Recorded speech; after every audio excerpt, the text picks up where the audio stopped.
In this episode, Ryan and I discuss stories from the front lines, and it's good for the consumer and the agent. We talk about the 2020 Nelson Nash Institute think tank, and we had fun. Hope you enjoy. All right, welcome to the Banking with Lot podcast. I'm your host, James Neathery. I'm your co-host, Ryan Griggs. And here we are, having fun as always. We appreciate you listening in. I say it all the time, it's unscripted, conversational, but legitimately, we just sat down with blank notes here, zero notes. Listen, we do prepare. There's a nice set. The cameras are nice. That's the already, lighting's listen, nice. How many times are you going to take credit for the set? It's like it's prepared. This is the way it was when you left last week. I know, but we put the work into it. I don't want people to get the idea that we just He showed up late. What do you mean you put the work in? He showed up 30 minutes there late. Was traffic. Whoop or whatever. No, it's well, sometimes we have a longer conversation than others of what we might or might not talk about. Last week's was like an hour and a half. I mean, this one could be 2 hours long. I don't know. Who's counting? That was a full day last week for me. Because I believe Jan and I spoke, or, we recorded a episode. Your wife, Jana, and you recorded an interview. Yep. Yep. So it was a long day for me, man. I outworked you. You're half my age, and I worked twice as hard as you did. I'm just saying. Talk about abuse. The theme of today's abuse, the abuse of IBC, abuse of the co-host. This is not abuse of the co-host. We're just like, recognizing what's going on.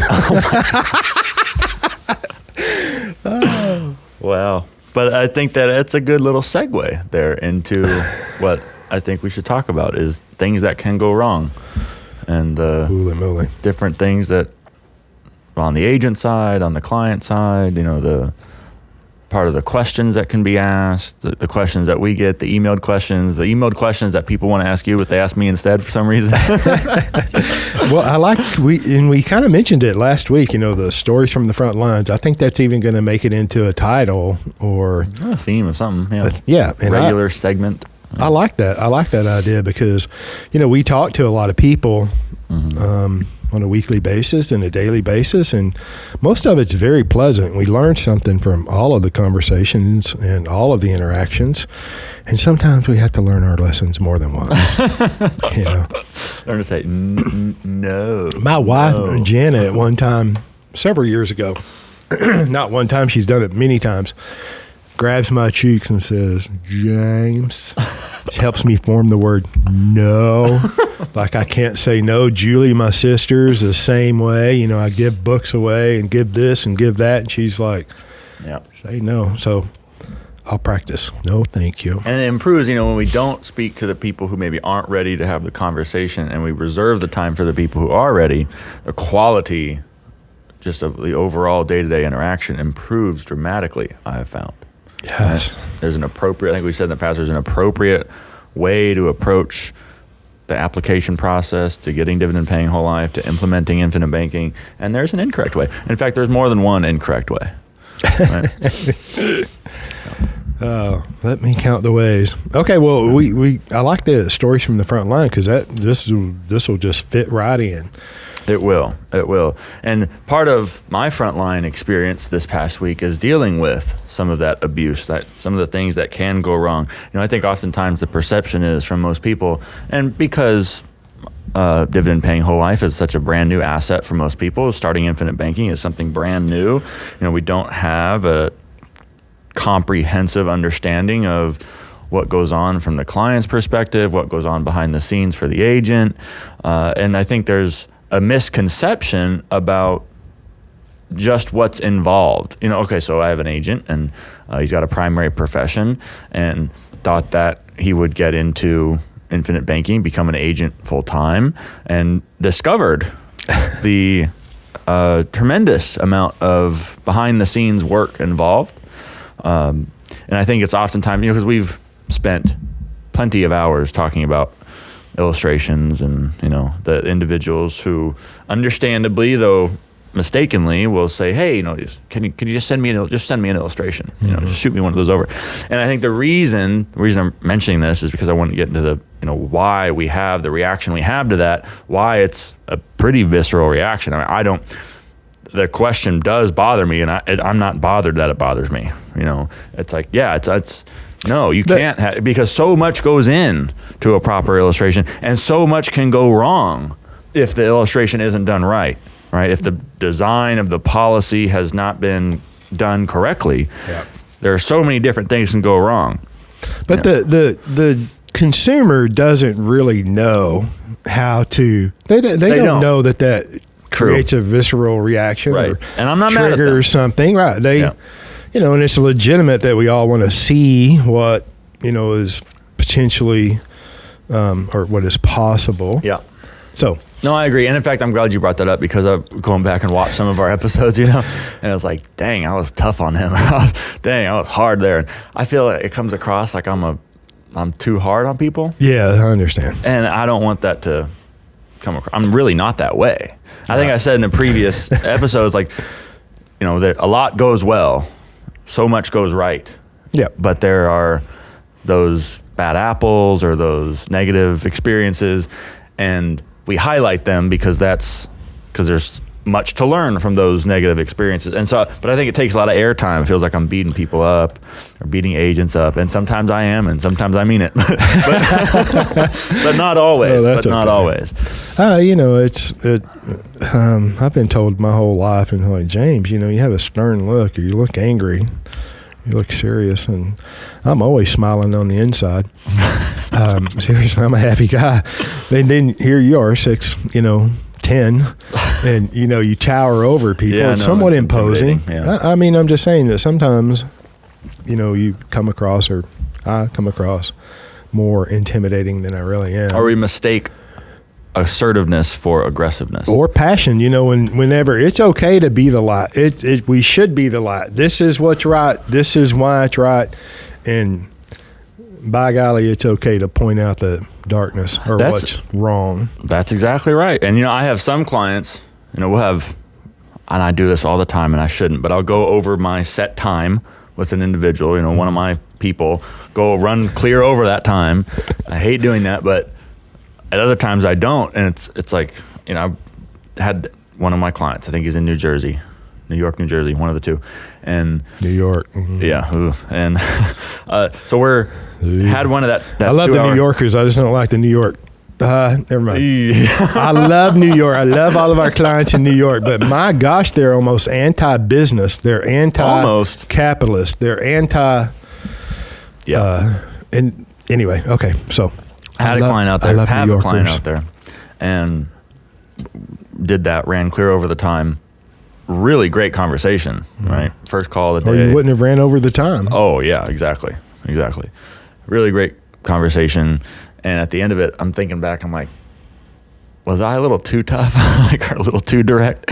So I had to text him back, be like, listen, thank you for letting me be frank and honest with you. And harsh. Yes. And he loved it. And abusive. He loved it. I mean, he said back, he's like, I understand what it means to be passionate. And because Nelson came up, and anytime Nelson comes up, it's like another layer of passion. Another layer. And protection. Yeah. Yep. Loyalty. Yep. And it irritates me, and it doesn't bother me that it irritates me that I see certain things going on among other agents, and not a lot of them, but a few of them, that detracts or distracts from Nelson's legacy, and that irritates the fire out of me. Oh my, that's all over. You see it everywhere. I'm an infinite banking expert, and the guy can't even spell IBC. Or I'm a becoming your own banker, or whatever they name it. Yeah. And it's like, you haven't read Nelson's book more than once, and I doubt very seriously if you've read a second or anything else. Mm-hmm. But I understand you've got a camera in your mama's basement, and you can make a YouTube video. Okay. Knock it out of the park. You got a whiteboard going on there, and like putting mesmerizing people with numbers. It's like, God bless you, and that attracts some people. Yeah, absolutely. Right? That's for some people. Not me. I'm like, when you've got to go through a bunch of calculations and examples of numbers, and listen, I've done my share, and I still do my share of examples trying to convey this idea and how powerful it is. But rest assured that I avoid that like the plague if I can. Absolutely. So much can, as soon as you get, and I'm starting to feel it, because okay, there's a time and a place for the illustration and to review the illustration with the client, right? Sure. It's at the end of the very end of the process, right? Everything needs to be in place. In fact, I have a couple now, they're business owners, and just get to talking with them, and I was kind of going into some of the detail, recognition policies and all this, and they're, at the end of it, the gentleman's a couple, and then the gentleman was like, well, Ryan, we want to trust you to come to the correct professional decision and just let us know. Thank you. We don't need to get don't teach me how to, And that was actually good for me to hear, and a relief. It's like, oh, and I'm so used to the people who want to go deep, right? Which is fine. We can go there at the appropriate time and place. We can go as deep as you want, right. But I also am extremely grateful and appreciative of the people who recognize your talent and ability, and trust you, and understand, and understand and can trust my judgment. I mean, that's just like, oh, thank you, because they've done their research. He had read the book twice. He had watched the podcast, right? And the people who watch the podcast. How many did he watch? Do you know? I didn't ask exactly. I bet it was more than one. Oh, and I bet it was more than part of one. Oh, my point. Okay. Oh, yeah. Yeah. The people there are two kinds of people, right? There are the people who watch the podcast and the people who don't. The people who don't there's, listen, we're all human, we're all imperfect, we all have our flaws and biases and, all those problems. Wait, this is news to me. Yeah. Well, let's spend the rest of the time on that, shall we? Well, that first group of people who don't watch the podcast, they have certain biases and certain, they ask a certain kind of question. It's usually more, what's the rate of return in year 30 or, when am I going to go cash on cash and how much cash value do I have in day one? Right. Right. Yeah. This is for the death benefit. This is for the, learned inaccurate terminology. Have learned, exactly. Inaccurate terminology, or don't have the vocabulary to ask the right question. Right? And don't even know what to ask. Nope. And don't know how to answer questions. Nope. And nothing wrong with being ignorant, right? Nothing wrong with that. No, you have an opportunity. But you have an opportunity. Yeah. Then there's this other group who has seen every episode. Oh. Some have watched every episode twice. Some episodes need to be watched twice. And those interactions are of just different. A totally different character. Yeah. And it's just another world. Nothing wrong. I mean, I'm saying one's, well, sort of am saying that one's better than the other, but I mean, you're making a point that one's better than the other, or at least one's more pleasant than the other. It's just another class of discussion. And so how much time do you want to spend with someone who's like, oh yeah, Brian, I've listened to all the videos and done all the reading, but they really haven't. They say all the videos, they may be including yours and a plethora of others. Right. And look, there's other podcasts. I had a guy recently, I read this other guy's book, somebody else in the infinite. And it's like, okay. I asked him, what'd you think of the book? And he's like, oh, I really liked it. I'm like, okay. Well. What book was it? You want to name it? Not really. Okay. Was it any good? He said it was great. I will not read it, but. Well, I had a client bring in a book, a prospective client. He brought in a book and he's like, oh, I was so excited. Can't believe what I've read. And, I look on the practitioner finder or YouTube and find you in Alvarado, and he just lived up the road. Uh-huh. And so he brings in this book, and it's full of notes, right? Underlined. And I recognize the author, but it's like just looking at the book cover gave me a headache. The way they designed the book cover. Yeah, $50,000 book cover. And talking about right brain, left brain. And wait a minute. And it's that thick, and I love reading, but you thumb through it and it's like, yeah. But I may get it. I don't know. Well, I will continue to tell people there is one book that is both necessary and sufficient to become your own banker. And it's a book called Becoming Your Own Banker. Read that one. The others are great. Spend as much time as you want. Spend as much time as you want on the other channels, all the other resources out there. Spend as much time as you like. But, I'm the people who, point of all this is the people who have, they get to know us. This show, this podcast is a way for people to get to know us before contacting us, before calling, before emailing, and that's an opportunity. I'd want to, I do want, in every line of interaction, business, relationship, I want to know. In fact, we were just talking about this before the show. We had the people who, and I think I mentioned earlier, the people who just said, I want to trust your judgment. I've seen the show. I know you. Yeah. I get it. Yeah. So just tell us the right thing to do, and okay, Right. I love that. And those are the people who. So going back to that idea of abuse and being hard on people and everything, there is such a positive some people other need to side be of the abused, coin, right? and some people correct. There's a place for correction. Yeah. And Okay. and we have let's see, this is going to air in March or something, right?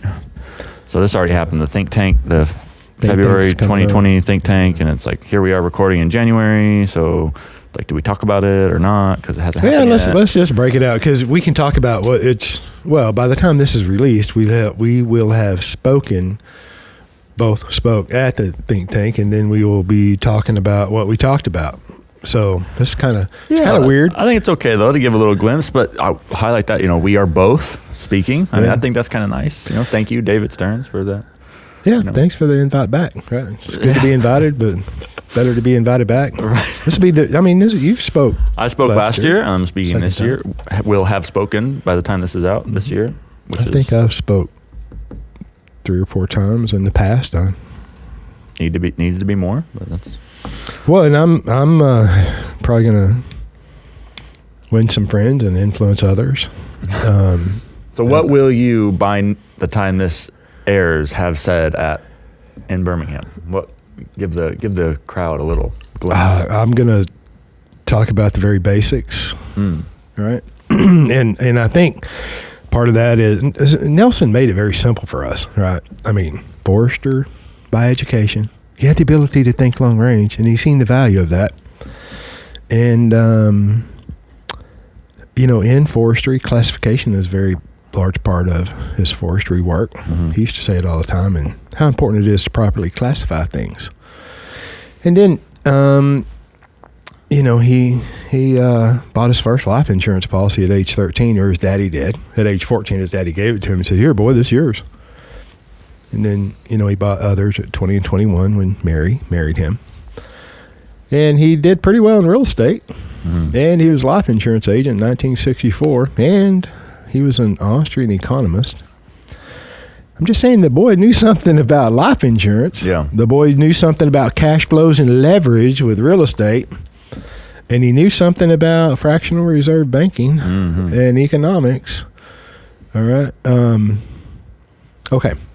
And then he writes a book, he even amends it, and then he leaves us with some very fundamental principles. I'm going to refresh the attendees' memories on these fundamentals and the basics. Yeah. And then, he talked an awful lot about noise canceling headsets. And, we're all surrounded in a world full of noise, and we all are. Some of the worst noise, I've said it many times, is in the financial world.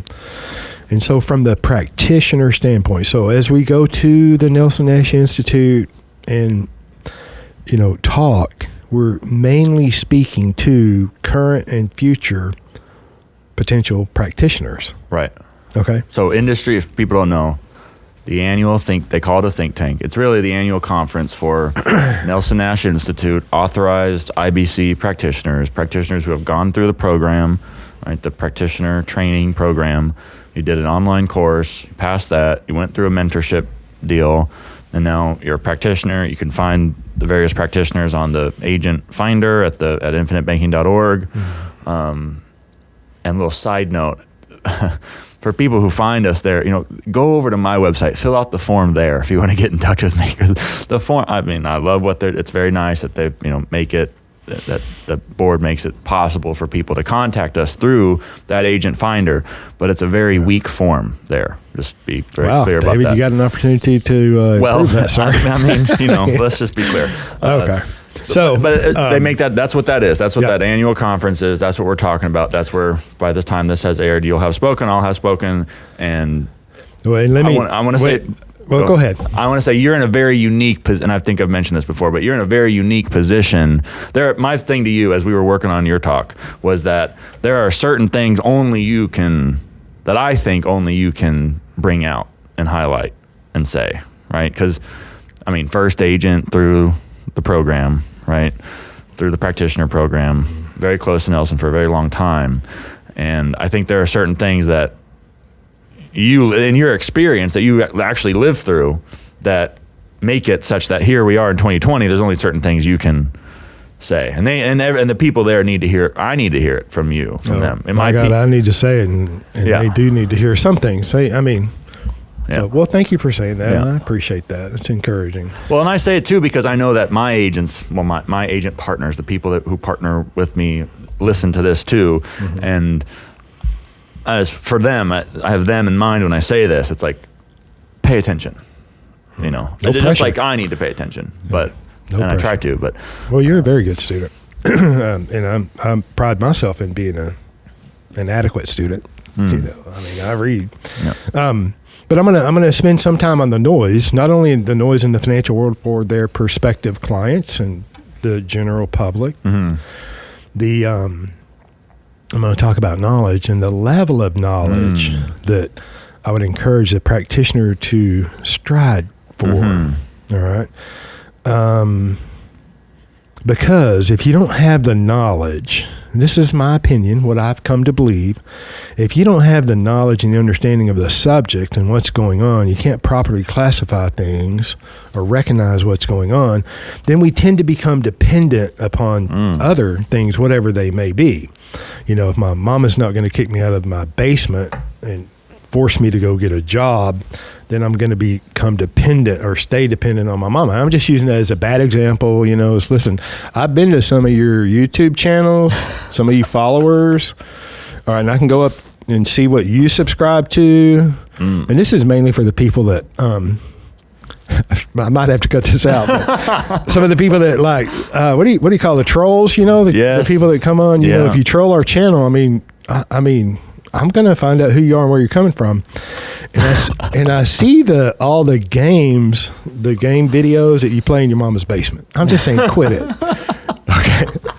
I digress a little. But my point is, in the financial world, if you don't have a firm understanding of the infinite banking concept, if you lack the proper knowledge, and maybe even experience, then we have a tendency to rely on something else, third-party software, all of these other 27,000 books or 27,000 bastardizations of Nelson's work on YouTube or blogs. We have a tendency to rely on those things because we don't have the confidence or the knowledge. We lack the confidence maybe in the knowledge to convey this properly. So... Does that make sense? Absolutely. Well, if I can tie all that together and deliver it to a room full of agents, without making them cry or getting them angry, I'll consider that a success. What's your success rate need to be? 85? It'll be, no, I could, let me tell you what, it's going to be recorded. Yeah. So it'll become available, right? Might not already to the be available. Who knows? General public, but it'll be available to our clients. Oh, yeah. Oh, I like that. So it'll do the same with mine. And listen, I don't know everything. If I need to be corrected, okay, I can learn. If I misspeak or I say something wrong or I'm incorrect, by all means, correct me. I'm not interested in debating life insurance or life insurance companies or dividend rates or direct recognition or non-direct recognition or what the internal rate of return is at all, because. Listen, I've got clients that are CPA, CLU, CFPs, vice president of Fortune 50 companies. And I'm just saying, I don't feel the need to debate with somebody who likes the idea of putting a lot of money in life insurance, but they're still in their mama's basement and they can't gather up. Is that being too harsh? Hey, go for it. Well, I'm just saying, look, it's all conversation until somebody writes a check and pays a premium. Until then, you might consider whether or not you're taking responsibility of the banking function in your life, because banking exists, it goes on, and if you're abdicating your responsibility to perform that banking function, then you're just part of the problem. All right, somebody else is profiting from that. So, and this is kind of where my talk is going to start from. As soon as the conversation moves away from banking, i.e. who's performing the banking function, the further off into the noise we go. And I'm just not interested in living in noise. I want clarity. I want the truth. So Thanks for asking. I love it. That's probably what's going to happen. I'm going to go off script, and we're going to work all hard. We're going to get it all put out, laid out, structured with points. And I'm like, okay. So that's an idea of what I'm going to talk about. What are you going to speak of, young Mr. Griggs? Well, with the length of notice I have. Short notice. What are you on the C list, David? No, I'm appreciative. I am, and grateful. No, there's a lot of speakers, and there's a lot of. I mean, Jeff. I want to go see Jeff Deist, man. Jeff Deist, president of the Mises Institute, showing up to Austrians. You listening, libertarians out there? Is it a coincidence that the president of the Mises Institute is talking at the annual Infinite Banking Concept event? I don't know. Let me tell you what. I think he speaks very well, and I enjoy listening to him speak, and I enjoy reading his work. Yeah, and he's a great guy. I mean, he is a great guy. Enjoy all the opportunities I have. And his background is not from a PhD economist. Yeah, he ain't no slump, that's for sure. He's paid his dues for sure. Yeah, I love him. Yeah. And so my point was, there's a lot of speakers, and it's over 3 days, and you were properly placed in the roster of speakers. Yeah. In my opinion. Well, thank you. And so the thought that came to me immediately upon hearing that I had the opportunity was because like you said, the theme I think in 2020 is to, convey lessons to the incoming new practitioner. Maybe they're fresh out of school and just getting into finance, or maybe they've been in finance, or maybe they've had another profession. They're coming over to the IBC world, going to become an agent. What does that person, the new mentee practitioner, what do they need to know? And well, I have a unique, just like I think you have certain things that only you can talk about. I think I've learned certain things only I can talk about. Talk about the number of successful mentorship relationships. I mean, can you count them on two hands? That just off the top of your head? And I think a lot of the successful mentorships that have occurred within the infinite banking world were between Nelson and others. Yes, Nelson no question. Yep. And but the next generation after, I'm sure I just don't know them. I'm sure there's other successful mentorship relations, but I think ours has been extremely successful. And so I think there are certain lessons from that I can extract and elaborate upon and present. And then combining that, and all of this is going to fit somehow into a pithy title, but and then applying that to what I now teach others, Yep. Because a lot of what I teach them is just from my experience with you and with Nelson, filtered through my own experience, and then kind of pass it on. So that's going to be, or has been by now, what I'll have spoken about, unless it changes. I did mention this to you, I believe, last night when I was brain dead after working all day with numbers, and I think you're a very good speaker, very good writer. You're going to knock it out of the park, and I'm glad that you're presenting again, being asked back. That's really important. It's nice to be asked to attend somewhere, but it's still sinking in. I just found out. So. Yeah. And so, David's slower than the average guy. Y'all have to understand, we love David Stearns. Yeah, David Stearns, and okay, so. And I kind of mentioned it yesterday. So you have practitioners and prospective practitioners coming into the Nelson Nash Institute. Mm-hmm. And so all of these speakers' talks are going to be available to them in the future. Mm-hmm. And I just asked the question, if there was a prospective practitioner in the audience and they're listening to Mr. Griggs and he's sharing a successful experience of mentorship, I think they could easily say, yeah, that was, that's James Neathery, and there's more videos on YouTube. I see where you're going with this. And you're a very good writer, your Medium articles, and you're a very good speaker, and it's a legitimate maybe concern that they're saying, yeah, but I don't write.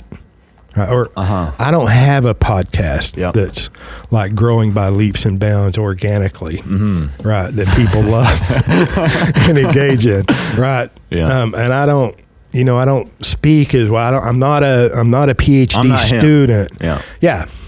Well, I think that's legitimate object. But I think that there are, and I have to be cognizant of that too with the people that I now work with and mentor, is that, that they're not me, and I'm not saying anything. I mean, I don't want to be boastful or whatever, but I'm cognizant that they're different. They have their own set of talents and skills, and I've got whatever mine are.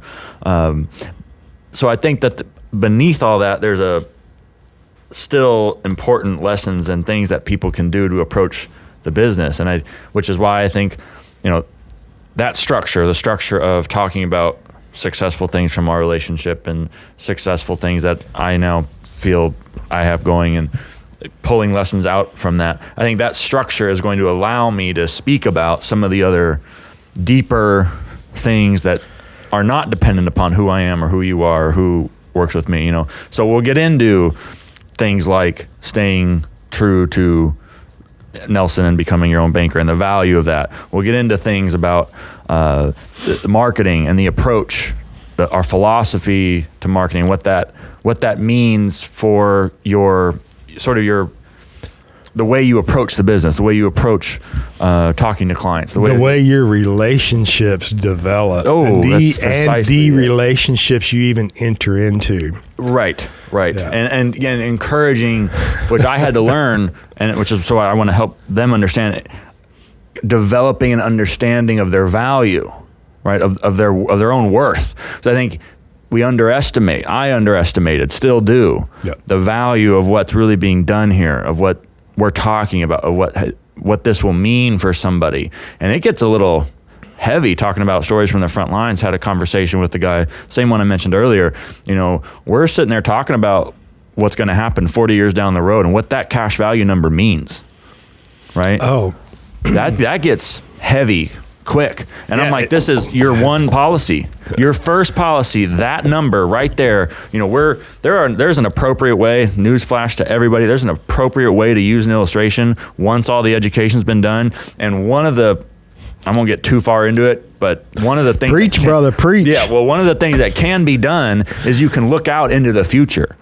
And rather than using the arbitrary numbers that the investment advisor makes up and admits to making up, they make up the inflation rate, they make up the tax rate in the future, they make up the time you're going to retire. We're just agreeing. They make up the performance of that mythical stock portfolio. Everything is made up. Total arbitrary, right? Mm-hmm. But they want you to then plan on that. Right? Plan according to the arbitrary. Oh, and you won't end up in a ditch. You won't stray from the path. I mean, talk about following the blind, right? I had that conversation. It ain't following the blind. It's following the arbitrary. I mean, go on if that's you do you, right? No investment advice. It's just a personal, professional opinion. But over in IBC, if the proper foundation has been laid, if the education's been done, and we approach the illustration at the right time, now we can extract all of these possibilities and we can begin to look past the numbers on the page and to, we've talked about it before, look past the seen and get into the unseen, right? Look, and I make that point with people, and I'm going to make this point by the time this podcast will have aired. I'll make it in Birmingham that what is on the page is good, and yes, it's good. 40 years from now, you're going to pay whatever $5,000. You see an increase in cash value of 40. Like, yeah, okay, that's good. I got to twist your arm to write that check. I don't think so. Hope not, right? If I do, something's gone wrong, right? Okay, that's good, but beyond that, right? That number is it's just based on the current experience of the company in the lowest interest rate environment in history. Nothing's going to change. Suppose nothing changes, right? Okay, so we take this totally conservative approach, non-arbitrary approach, right? Dependent upon the individual's behavior, your premium payment, and the passage of time. The two greatest factors that go into building to contributing to that number: an individual's premium payment behavior and time, right? And the third one would be structure. And appropriate structure into the appropriate instrument. That could make a difference. I mean, oh yeah, for sure. So yeah, and as we said earlier, much can go wrong. But if it was done right, with the appropriate instrument, with the appropriate mindset, your behavior, passage of time, something like that number is going to pop out there in the future. Yeah. Right. And what can that mean? What's it mean to walk around knowing that you've got the ability to throw a few $100,000 at something if you need to? Are you going to talk about this at the think tank? Or it's digress a little there. I'm just asking. I don't know. I might. Like I say, that structure, pulling out those lessons. These are the things that I teach and that I do with people.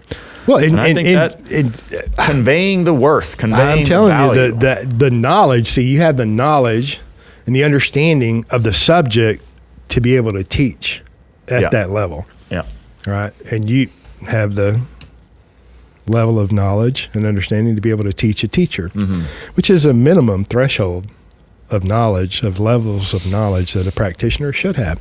So how many practitioners do you think have that level of knowledge? I don't want to put you on the spot, but okay, there, you don't have to. Just that reaction as well. Oh, yeah. Oh, it's well, okay, so we're going through right now. I had to put a fire out this week, and a big, nearly conflagration had go extinguish this fire, right? Australia-sized, potentially fire. And I had to go put it out. And the reason was, as I'm going through explaining, God bless, they didn't know what was wrong. Who are they? Agents. The agents didn't even know what was wrong. And I'm not mad at them. We had the conversation. I'm just saying that's not uncommon. Is all I'm saying. What is uncommon is that they have someone that they can rely upon that can maybe correct. The interruption was, Ryan, how are other agents helping people if they don't have coaching like this? They're not. It's like, God bless you. Hey, well, let me. When you get to a point. Well, my point is that is the level, and I'm not. And I was thankful to end on a positive note. And I told them, I'm appreciative that y'all are willing to listen, because I know I come off tough. Yeah. I am being tough. I know it comes off assertive. So for 2 hours for you to sit there and hear all this, and to then hear the correction on top of it, and to absorb all of that, that's like, I can't get enough of that. I can't get enough of the people who want to do that. It's not super common. It's not super common, right? But I can't get enough of it when it does happen. No, that's powerful. That's really a story from the front line too, isn't it? It is. Well, here, let me share one, because when you get into, when you were touching on the power, the emotion, how about a client, and two, it's like in the infinite banking world, we've got to diminish, eliminate, devalue the death benefit. Yeah. Why? Because they don't understand. Can't get cash value without a death benefit. Oh, and you can't have, it collateralizes the outstanding loans, right? That you can only create because you have cash value, right? So there's, quite often the death benefit is diminished too much, right? If you have a need for death benefit, if you have obligations, whether they're family, business, personal, whatever, you should take care of your obligations. You know that, and I don't even have to tell you that, right? Okay. Well, if your family is going to lose, you and all your future income, by God, make them whole. And the best way you can do that, dollar for dollar, is death benefit through life insurance. Okay.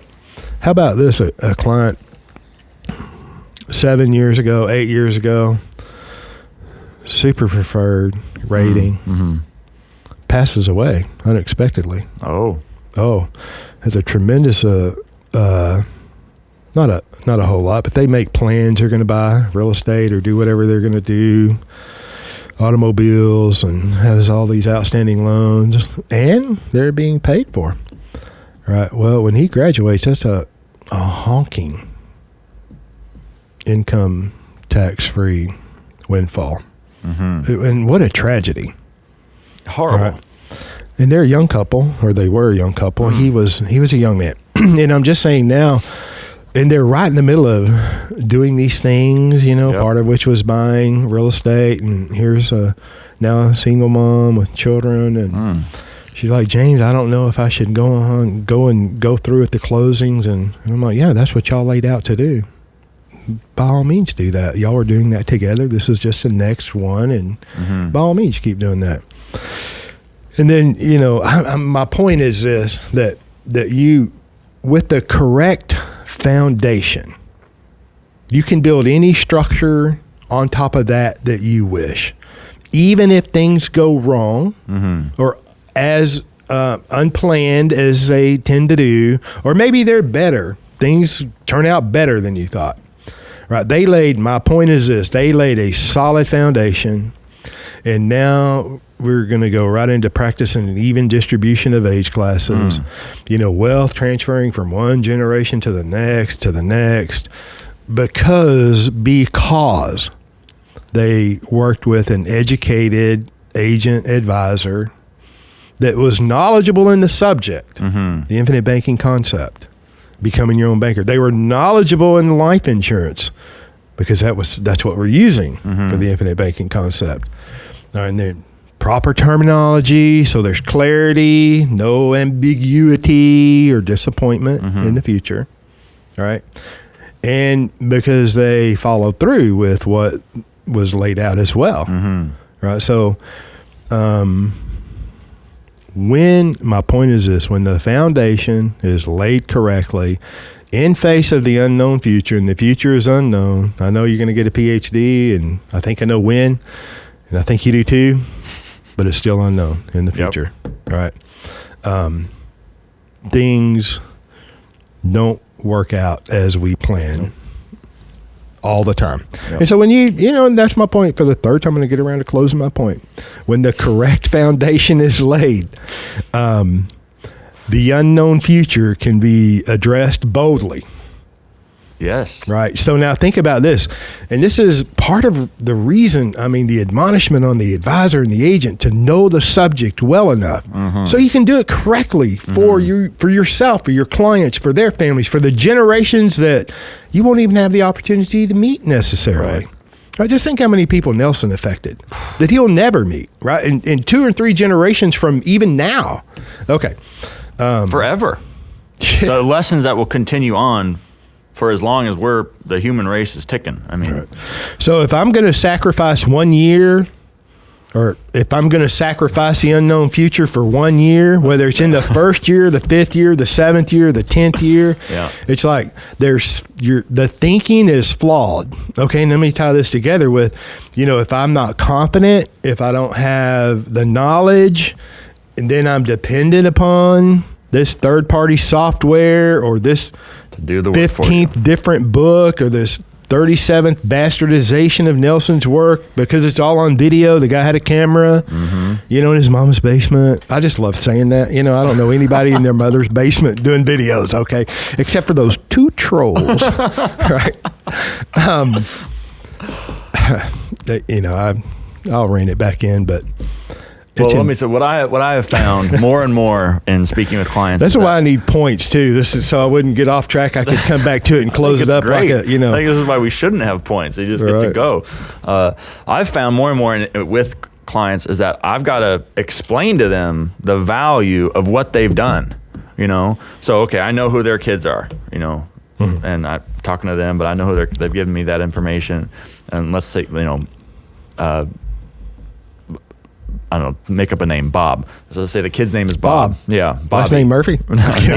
Kid's name is Bobby, right? Okay. Bobby. I'm talking to you, James. I'm like, listen, in 30 years, when Bobby's getting ready to graduate or start a business, this money is how he finances that trip. This money is how he finances his business, right? But they don't even believe the numbers on the page half the time, but even though they're But to paint that picture and for them to see, and it's like, oh, and then when he has kids, and the business you helped finance that's now feeding that child because of a decision you made 70 years ago. It's like, no. Where do I write the check? So think long. Nelson encapsulates that in think long range. It's like, so that when I then get 2 things irritate me. Contorting that, right, and trying to do business by selling from the illustration, convince them because you got 95% liquidity in year 1. It's the contortion that ticks me off. Yes, because the mere fact because they're selling from the illustration is why they have to contort it. I mean, it goes hand in hand.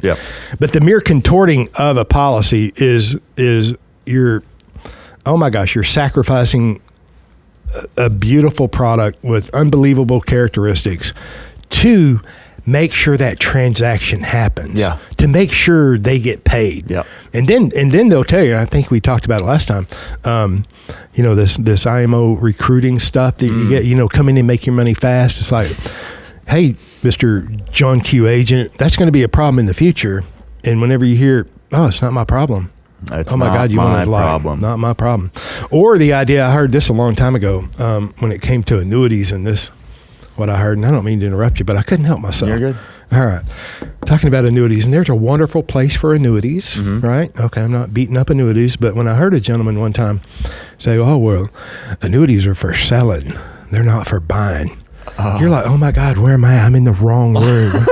Or why are you here? Why are we even in this close of a proximity? Something's gone wrong. Why did I hear that? Oh my gosh. Anyway, so, okay. Well, so that part, when the contortion, that irritated, but then the commodifying and there needs to be, I don't want to make up a word, but making this so mundane, like it can be packaged and, it's just another product or it's just another thing to buy or another thing to sell. You've got to read a book. Oh. You don't have to do anything. I love that. You don't have to do anything. Just watch our video. We do it for you. Oh yeah. Just here, oversimplification or overcomplication. We've talked about that. And so like I started this off with, I get to thinking like, my gosh, am I being too hard? Because I'm getting fired up, in this call or in this conversation or in this interaction. I'm getting like, am I in the wrong here? Be self-critical, your own worst critic, right? And and then it's so nice to have clients and agents and people the people I talk with say, no, I get it. Like I appreciate. I see what you're passion. saying, and I understand like why that irritate me too. Sure. So it's like, okay, well, good. At least that came across. At least it's legitimate. Because I got to check yourself and make sure. Because you got a platform, you got a podcast, a business. You're not afraid to use it, are you? I'm not. I'm not. I just don't want to go off the rails either. And I think that I do a pretty good job about. Well, I could touch some third rails. Oh yeah, but I won't. Just in this conversation, or? The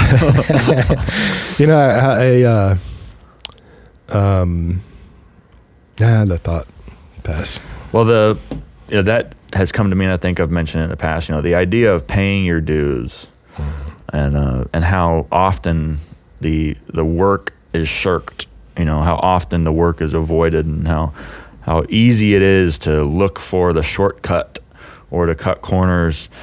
I think that, like we say, there's certain kind of folks who are attracted to the commodification and the rebranding and all of that noise that goes on in the agent world. Smoke and mirrors. Yeah, better than it really is. And I think, frankly, the kind of consumer who's attracted to that is someone who also doesn't want to do the work. Absolutely. And then the ones that are attracted to, clarity, the hard work of trying to clarify, right, and properly educate. That gets into, now we're classifying prospective clients, right?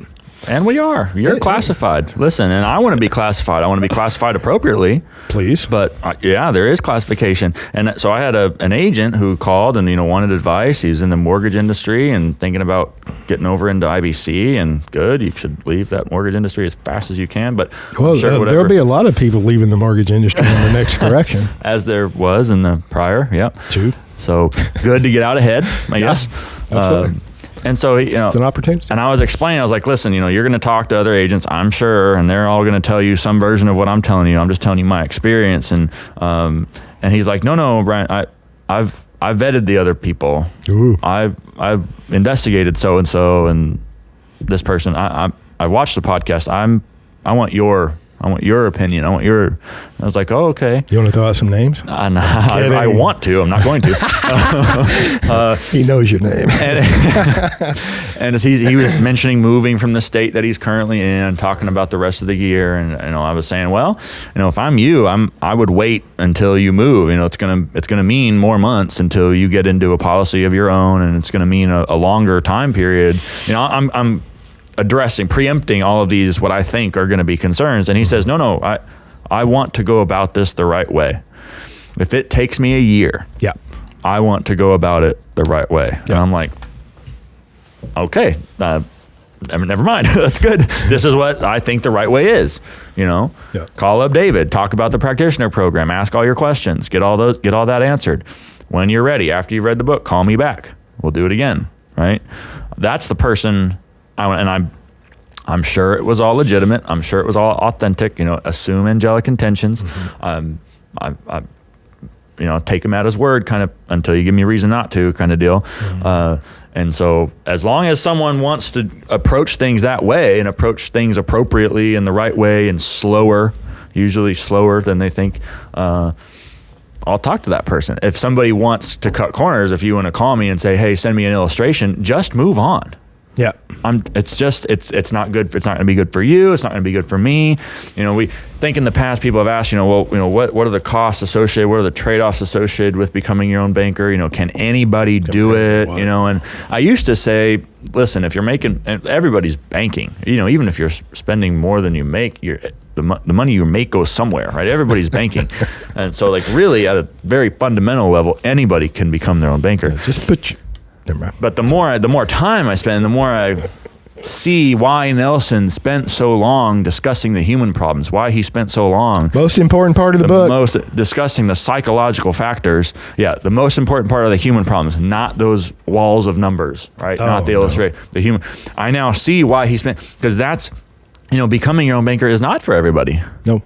If you don't have the discipline, if you're not willing to read a book, if you have the arrival syndrome, if you've arrived, look, I can't teach a man who knows everything anything.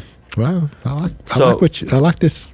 Yeah, the way you speak. Well, it's like, okay, then, and some people have, and I'm not here to debate anybody. I don't want to change anybody's mind. I'm not here to convince or twist anybody's arm. So if you've arrived, go be with your arrived friends. Yeah, right? Absolutely. Me and my people have not arrived there, especially like the agents I was mentioning earlier who were willing to take a beating for 2 hours while I explained what went wrong and the way to correct it. Make it sound appealing, please. Well, who took a beating for 2 hours? Oh, here, sign me up. It's like, wow, did you give him a hug afterwards? Of course. And like I said, that is to be commended. If somebody is willing to be coachable, willing to learn and listen and read the book and watch the podcast and do what they need to do and vet the noise and dodge the people who are pitching the programs and the little catchy marketing sayings and all the subscription-based nonsense. But I'm an expert. Okay, yeah. I'll let that. And somebody asked, why don't you ever talk about this company or that company? Why don't you ever talk about this agent or that agent in particular? I got that on LinkedIn one time. And I said, listen, I'm going to be as specific as I can be, okay? We think our work speaks for itself, and we think their work speaks for itself. And so that's where we leave it. That's where it should be left. We're not here to put anybody down or give anybody a hard time just for the sake of it. I don't have enough some time of for these that. Advisors and agents take it personally, like we're talking directly about them. Yeah. It's like, what? Why are you feeling offended? It's like, there's a comment, I don't know if it's been responded to. And, when it comes to comments on the channel, you're more active or reactive than I am as far as typing. I've got to stop. Yeah. I'll like something. I will treat it with complete indifference if I don't like it or don't agree with it. Yeah. But I'll leave it up there unless you cuss or, you interpret what we're trying to, or you're sharing or promoting something. Not really interested. But there was a comment on there that said, and I think he was like, he had to be a libertarian or an anarcho-capitalist, maybe. I don't know, which I'm an anarcho-capitalist, so there's no disparagement here, but he said something. But the type. Yeah. I can spot him because I am one. Right. He said, why do you assume angelic intentions? All I ever meet are enemies. And I was thinking to myself, I don't know where you're hanging out, but quit. Go somewhere else. All you run into is enemies and evil people. So I didn't respond to that. I would think that you could figure that out on your own, assuming angelic intentions. Do you really have to question that? So I'm not going to answer your question directly, on there. I'm going to answer it right here. By God, because I choose to assume angelic intentions. I believe a man or a person whenever they speak. Right. Yeah. And I choose, that's the way I want to live my life. And then if they prove otherwise, then I'll avoid them. Right. So, I mean, I don't understand why that should even be questioned. Well, I think we've encountered this a lot. You know, maybe we talk fast or I talk fast. I don't know. No, I talk slow. When I listen, I got to say, when I listen to this podcast, I have to speed it up, 2.5 times just so my heart goes out to you. On my part, yeah. No question. But I don't know what it is or why, but I think people hear snippets or segments or clips, and maybe they're at the same time thinking through whatever they're trying to defend or justify in their own mind, and they're not listening to the full thing that we say, because I have never said that everybody really does have angelic intentions. No. I have always said, for the sake of argument, I am willing to assume that everyone has angelic intentions. That's my approach to the world. It's not... I am not naive. I'm eyes wide open. I know it's, we talk plenty about what is out there that should be side-eyed and what you should be skeptical of. But that's different. That's separate and apart. So it's like, what? I just don't think it requires questioning.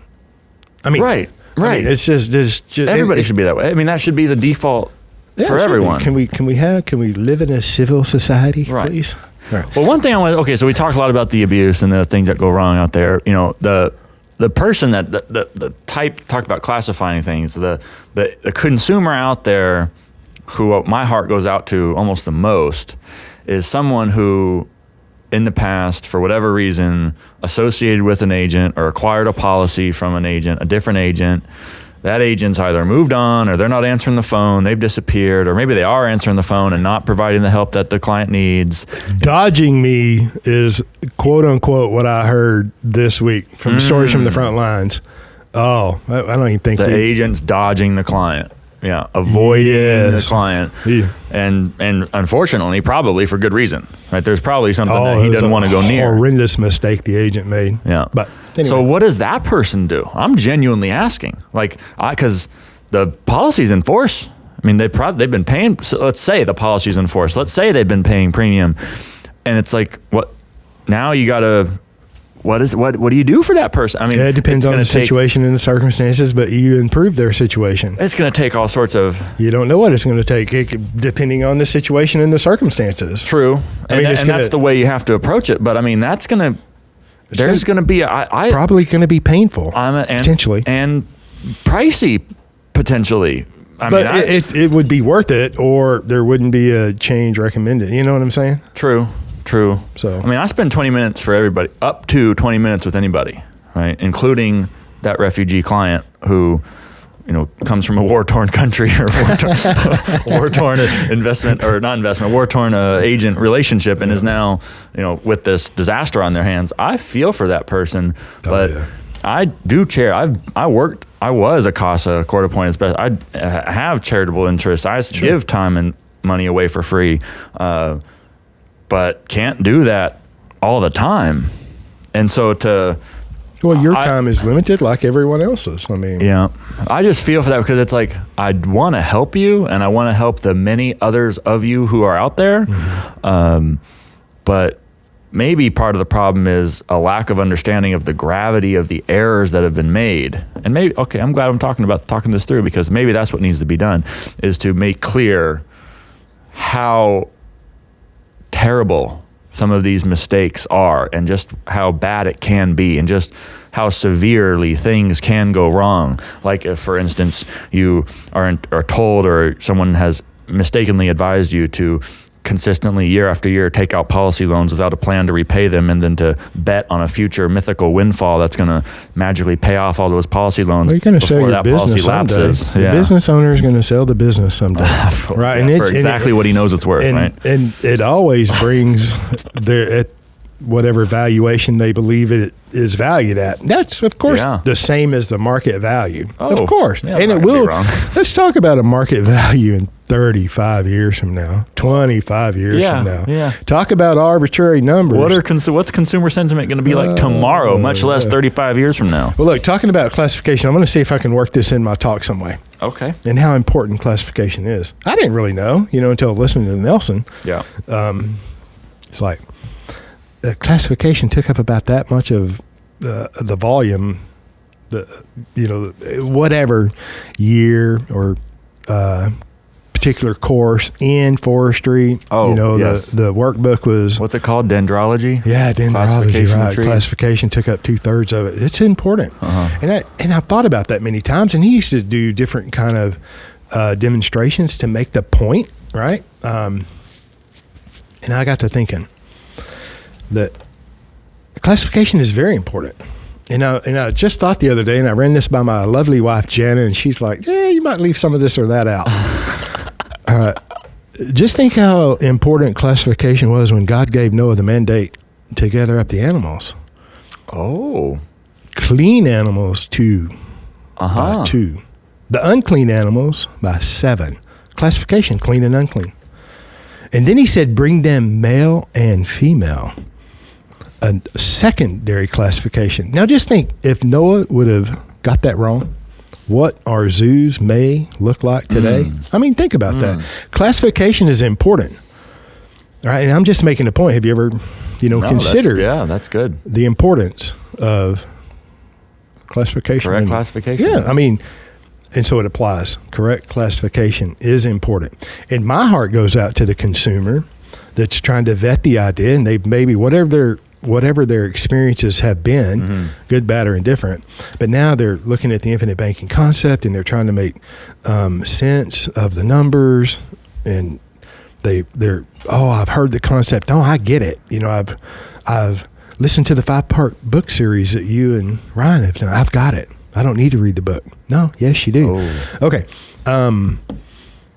Let's just get to the numbers. All right, and talk about misclassification.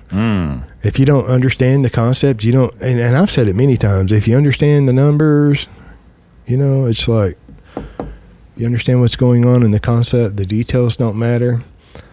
If you don't understand the concept, the details and numbers do not matter.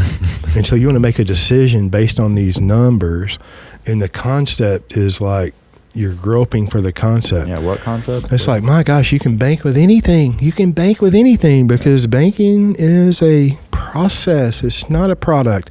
I can bank with anything, a margin account, farm equipment. I bet you I can find somebody to loan me money on my dog. I'm just saying, you can bank with anything. You can't get hung up in the numbers. You can't make decisions based on illustrations. If you can't explain what's going on, you agent or advisor, if you can't explain what's going on within a life insurance policy, right? And I'm going to talk about Nelson's becoming your own banker. Equipment financing illustration number 1. What happened after year 4? How do you take the income? All right, what made the numbers go up in illustration number 2, 3, 4, and 5? Why did Nelson have to add illustration number 6? It's the same thing that's going on today. It's a continuation of the noise. Yeah. Right? Yeah. I mean, so I digress a little bit, but how think I ought to be able to work that in, classification, Noah's little mandate? I think so. Absolutely. That was a magnificent mandate. Well, there's such, as you were saying that, I mean, what popped into my head was the relationship between classification and articulation. God created the world out of the chaotic unknown by speaking it, articulating. He created that. He said it, and it was so, and it was good. It's almost as if to classify is just a type of articulation, a type of putting order to whatever material or matter or ether is in front of you. Being able to, and it's so close to vision, to correctly see.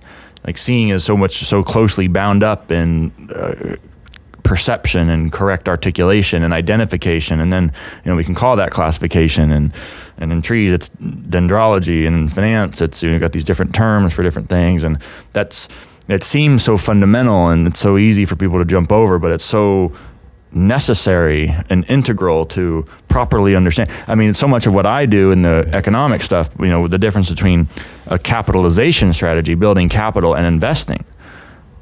That to me is like a super well, even within the Austrian school, the definition of capital, like managed to screw that up. These seem so basic, and he's like, oh, that word means this, and it's like, obviously, and it's like, no.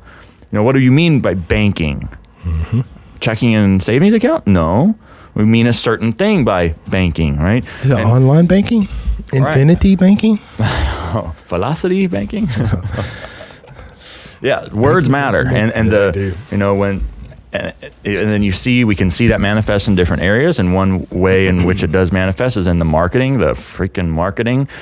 the financial services world, where we got to play, private banking, privatized banking, all the various, modifications of the. But don't mention Nelson's name, whatever you do. Oh my gosh! And don't read anything but my latest rehashed book. Yeah, that and I'm coming out with another one too. Of course, and another one. Right.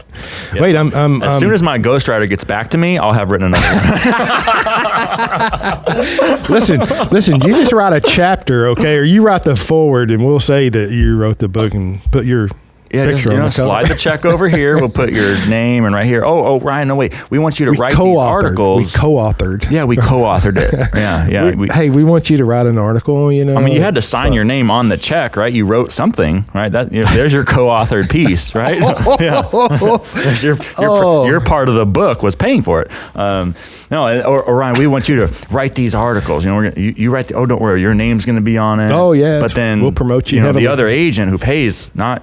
Oh, wait. Oh, they're not going to pay the author. No, they're going to pay the person for whom the author wrote. Right. Okay, that so person. They'll be co-authored. Yeah, so you're getting paid for my writing? Is that? And then we're going to put somebody else's banners up and down the front of it? Oh, yeah. It's like, I don't even have to. In charge of people for the banners. Right, and I don't even have to say anything to that. There's a lot of cash flows going on. Let's just correctly classify, and let me get clear on what you want from me, and then I think the answer will be obvious. What are you going to insult them by asking clarity on what they want? or insult me by expecting to give you an answer after we've just laid out that you want to use me for your benefit? Like, ooh. Oh, maybe you thought that I didn't understand my own worth. Oh. Or the value of your own worth. Yeah. Move on. Well, listen, as soon as you get the ClickFunnels built, okay, we can talk about some banners on some of your articles. I should tell them, you know what? All I do is write about really expensive life insurance, and that's really all I'm going to tell them. Can't write enough premium. Yeah. What? No, that's exactly what our people want to hear about, Ryan. That's exactly why you should write an article for us. Oh, my God. Because we have a lot of affluent people looking to buy. I'd be ashamed. I would be ashamed 10 years down the line, look back, when I was 10 years prior, and be like, I did what? I allowed, I was younger then, and, where I was in business at the time, but I allowed my words to be under what? No, I did what? And then to not own it so that in 10 years I can't retract it. Well, don't act like people aren't out there.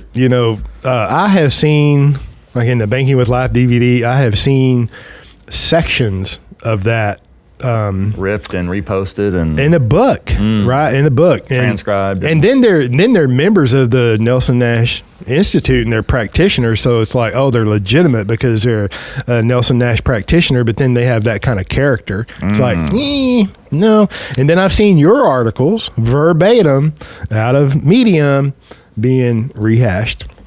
I do see, part of that. So I'm just saying it happens. They're just not sending you a check. Right. Oh, you know what? I love that. Right. Ryan, I sent your article to all my clients, this guy. I hope you don't mind. Yeah. It was so good. It was so effective, and I tell them how great you are. We did a policy based on it, and I'm like, okay, I'll give you the routing number so you can send me the check. And they're like, what? Okay. So look, you're welcome. A big part of this is I have everybody watch your videos, James. They're the greatest thing ever. Well, thank you very much. Okay. Well, 110024.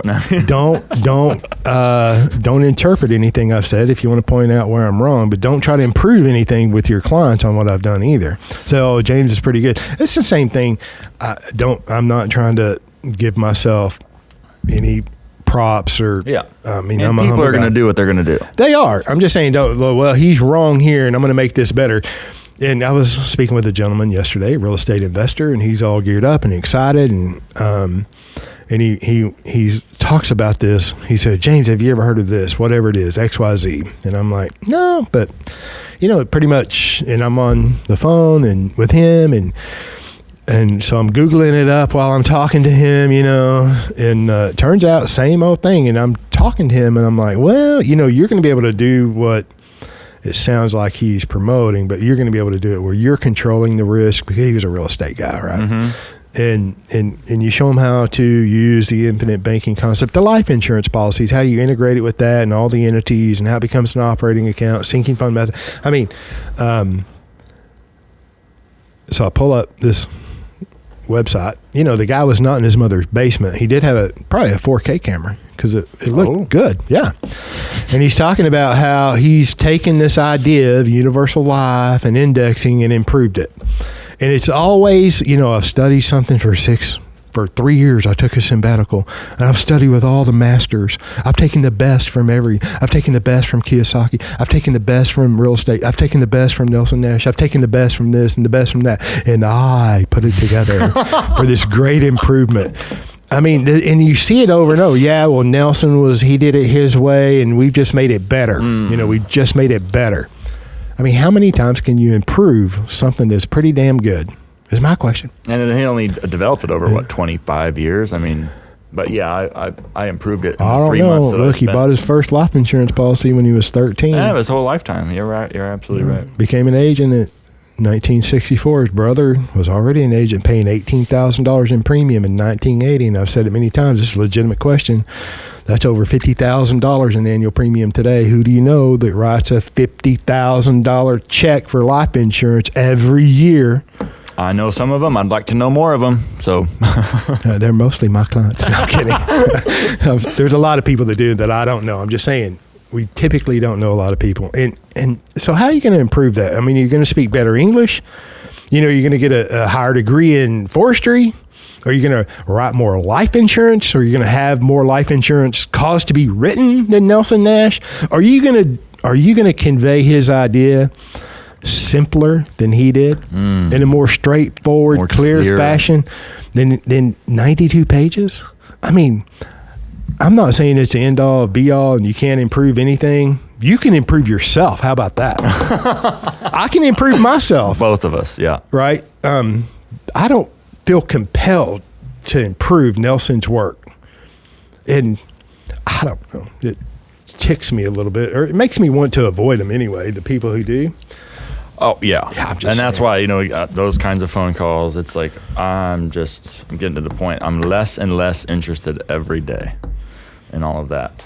No question. Like, as a matter of fact, it almost becomes like the hot stove. You know, I mean, how many times are you going to put your hand on the hot stove? Really, not more than once. Bleeding and blistered, and you know, how many times are you gonna explain what's right or what's wrong based on, you know, the facts of the case? Well, I'll tell you what. I mean, that's why this show exists. You know, and that's one thing that you've helped me become okay with or embrace, the idea that the amount of education that exists in one place, right? Banking with Life, this podcast, pretty tough to beat. There's a lot here. There is a lot here. But you may have to listen to an episode more than once, because, you know, we talk about everything else, because we have fun, you know, because we genuinely, you know, have. Yeah, if we're not enjoying this, it ain't going to be around for long, you know. We've got it. This has to be good for us before it's good for y'all, in order for it to be. But I think it is. I think that we're, you know, if I'm driving and I want to get emotional, I think about what Nelson would have thought if he had seen you know, how it's grown. And yeah. All right, listen, anyway, we could talk all day, but I'm hungry. Well, yeah, I'm starving. Let's go eat. All right, thanks for listening. We had fun. Hope you do too. See you next time.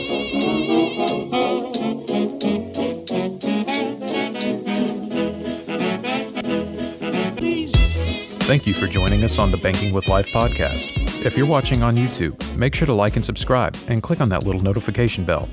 Otherwise, join us on Apple Podcasts and Stitcher for weekly content.